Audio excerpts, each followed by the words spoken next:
I never thought I'd see my parents again. After they left me when I was just 8 years old, that day is stuck in my mind. Forever. Mom and Dad dropped me off at Grandma Rose's house with a small backpack of clothes. They promised to come back soon.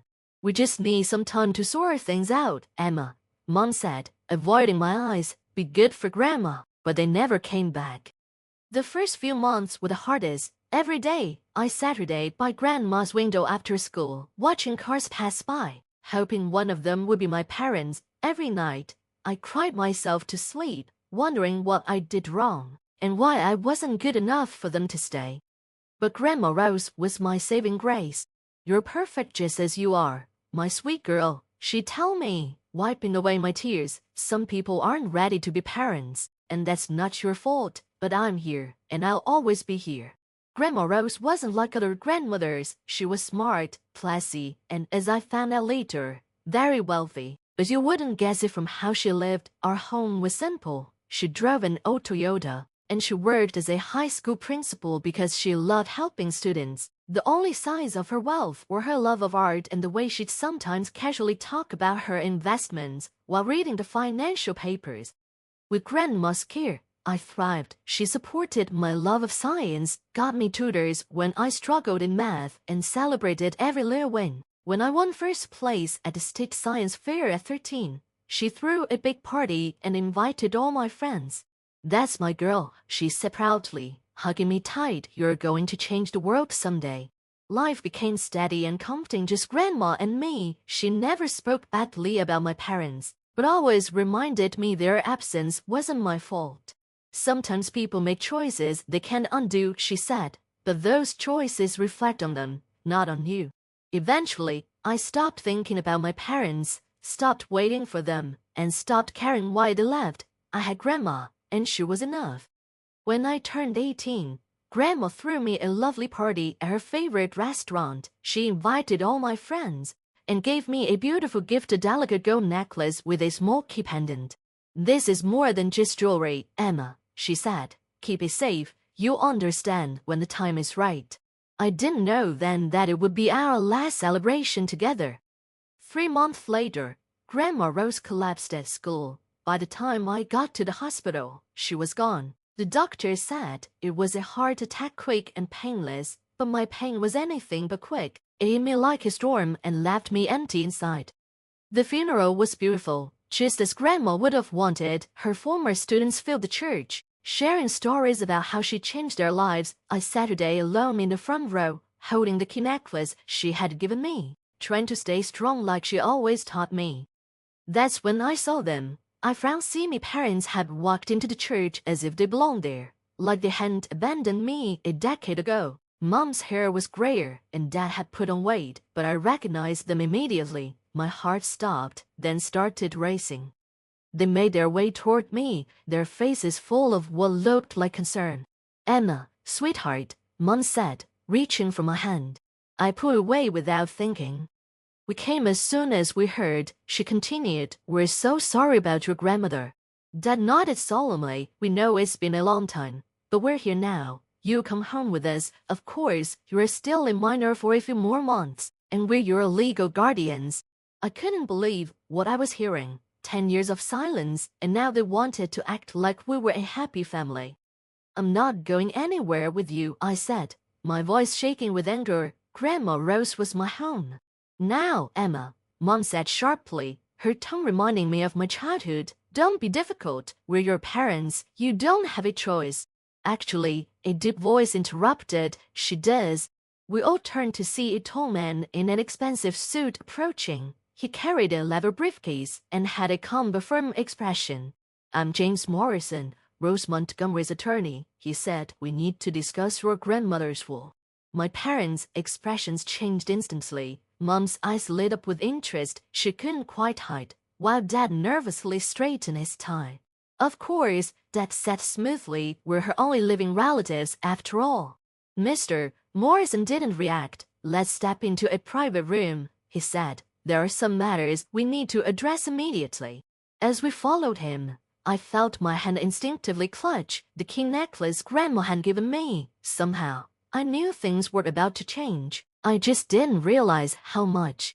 The private room at the church felt small, the air heavy with tension.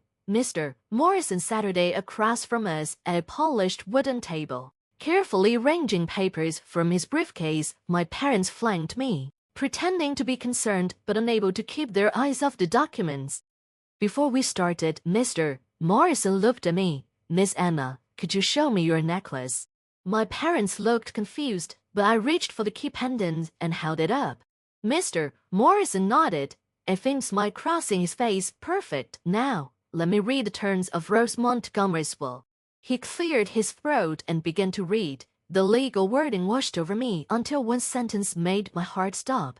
"To my beloved granddaughter, Emma Grace Montgomery, I leave my entire estate, including all properties, investments, bank accounts, and business holdings, currently valued at approximately $47 million. The room erupted in chaos. $47 million. Mom's face turned red with anger. "That's impossible. Rose was just a school principal." Dad slammed his hand on the table. "This is ridiculous. We're her only children. How could she leave everything to a teenager?" Mr. Morrison stayed calm. "There's more," he said. "The will states that Emma is to be legally emancipated immediately, and a trust will be set up in her name. The key she wears opens a safety deposit box with additional documents and instructions." My mind was spinning. Grandma Rose, me humble, Toyota driving grandma was worth $47 million. Mom snatched the will from the table, her voice icy. "This was signed just last month. We'll contest it. Emma is still a minor. We're her legal guardians, and we have rights." "Actually, Mr. Morrison interrupted, you gave up those rights 10 years ago." He pulled out another paper. "This is a copy of the abandonment charges Rose filed against you both. After you left Emma, you never responded to the court summons, so she was granted full legal custody. You haven't been Emma's guardians for a very long time." I watched my parents' faces shift. The fake concern disappeared, replaced by pure greed and anger. Mom tried again, her tone surprised sweet. "Emma, honey, you don't understand what you're doing. Let us help you manage this. We're family." The word family tasted bitter. Where was family when you left me? Where was family for the past 10 years, while Grandma Rose raised me? Dad jumped in, speaking quickly. "We were young. We made mistakes. We were struggling. But we're here now. We can make it right." "Make it right?" I stood up, shaking with rage. "You're only here because you found out about the money. Did you even care that Grandma died? Did you ever care about me?" Their silence said it all. Mr. Morrison cleared his throat. "There's one more thing. Rose left you a letter, Emma." He handed me a sealed envelope. "She asked that you read it alone." Clutching the envelope, I walked out of the room, ignoring my parents' protests. I found a quiet corner of the church, sat it down, and opened the letter with trembling hands. "My dearest Emma, if you're reading this, I'm gone, and you've just learned the truth about our family's wealth.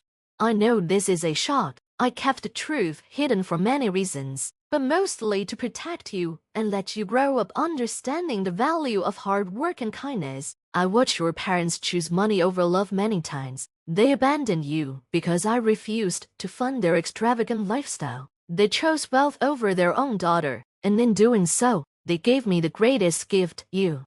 The key I gave you opens more than a safety deposit box. It opens the door to your future. I've made arrangements for everything. The house is yours. Your college fund is secure. The family business will be waiting when you're ready. But most importantly, remember this, you are loving it for your inheritance, but for who you are. The quiet strength that helped you survive being abandoned has also prepared you for this responsibility. Don't let your parents manipulate you. They'll try, but you're stronger than they think. You're a Montgomery woman, and we don't break easily. All my love, Grandma Rose." Tears streamed down my face as I finished reading. Even in death, Grandma Rose was protecting me, guiding me, and loving me. I touched the key around my neck, understanding everything at last. When I returned to the private room, my parents were still arguing with Mr. Morrison about contesting the will. They fell silent when I entered. "Emma," Mom began, but I held up my hand. "I want you to leave," I said, my voice steady. Both of you, you're not welcome here. Now listen here, Dad snapped, his anger rising. But Mr. Morrison cut in. Should I call security? He asked calmly. As the sole heir and property owner, Emma has the right to have you removed. They stared at me, realizing they had lost not just the money, but any chance of controlling me. This isn't over, Mom hissed as they laughed. You regret this. I watched them go, feeling calm for the first time. What happens now? I asked Mr. Morrison. He smiled. Now we visit that safety deposit box. Your grandmother left very detailed instructions for what comes next. Shall we? As we left the church, I saw my parents arguing in the parking lot. They'd lost everything that they ever truly had it. Their choice to prioritize money over love had finally caught up with them. I touched the key around my neck and smiled. Grandma Rose had given me more than an inheritance, had given me the strength to stand on my own and face whatever came next. Something told me this was just the beginning. At First National Bank, the safety deposit box held everything Grandma Rose had promised and so much more. With Mr. Morrison's help, I went through its contents, property deeds, stock certificates, and detailed plans for the family business, Montgomery Investments, a company I hadn't even known existed. But one item stood out, a USB drive labeled "Watch Me First." Mr. Morrison plugged it into his laptop. Grandma Rose's face appeared on the screen, healthy and full of life. Emma, my darling girl, she began, her warm smile lighting up the room. If you're watching this, everything had happened just as I expected. Your parents came to my funeral, didn't they? Trying to take what was never theirs.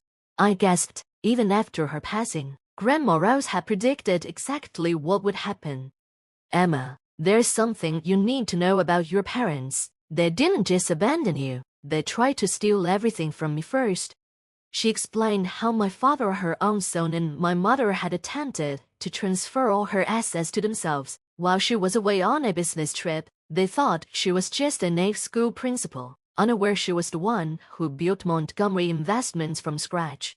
When I discovered their scheme, I gave them a choice: stay and live modestly, learning the value of hard work, or leave. They chose to leave. They thought abandoning you would force me to beg them to return. They never understood that by leaving you, they gave up the greatest treasure of all.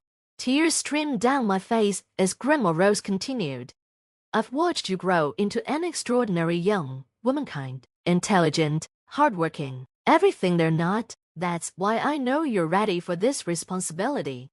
She then gave detailed instructions about the company, the properties, and most importantly, the Montgomery Foundation. The Montgomery Foundation provides scholarships for abandoned children. You'll be its new director. Use our wealth to help others like yourself. Emma, that's our true legacy. The weeks that followed were a whirlwind. Mr. Morrison introduced me to the board of Montgomery Investments, a group of professionals who deeply respected Grandma Rose. They welcomed me warmly and promised to guide me as I learned the ropes. My parents, however, didn't give up easily. They hired lawyers, contested the will, and even tried to claim Grandma was mentally unstable when she wrote it. But Grandma Rose had been meticulous. Every document was flawless, and their attempts failed. 3 months later, they made a final, desperate move. They stormed into the Montgomery Investments office, causing a scene in the lobby. "We're her parents," Mom shouted as security held them back. "She can keep us out." I approached calmly, dressed in one of Grandma's elegant suits, the key necklace still around my neck. "Actually, I can't," I said firmly, "and I will. We'll go to the press," Dad threatened. "We'll tell everyone how you stole our inheritance." I smiled, channeling Grandma Rose's quiet strength. "Go ahead. Tell them how you abandoned your 8-year-old daughter. Tell them how you tried to steal from your own mother. I'm sure the press will love that story." They deflated, realizing they'd lost everything than just the money, but any chance of controlling me. "Goodbye," I said firmly. "Don't come back." As I watched them leave, I touched the key around my neck, feeling Grandma's presence with me. That evening, I approved the first round of scholarships from the Montgomery Foundation. 20 children from broken homes would have the chance at a better life. Sitting in Grandma's old office in my office, Naomi looked at her photo on the wall and smiled. She had given me more than just an inheritance. She had given me purpose, strength, and the power to help others. Grandma's old Toyota still sits in my garage. Even though I could buy any car I want, it reminds me of where I came from and of the humble, hardworking woman who taught me that true wealth isn't about money. It's about how you use it to make the world better. Sometimes, I wear her old principal blazer to board meetings. The board members who knew her always smile when they see it. They understand I'm not just Rose Montgomery's heir, I'm her legacy. As for my parents, they moved to another state, telling anyone who will listen about their ungrateful daughter, but their words no longer hurt me. I know who I am. I'm Emma Grace Montgomery. Like my grandmother before me, I choose love over money, kindness over greed, and helping others over helping myself. That's what real family does.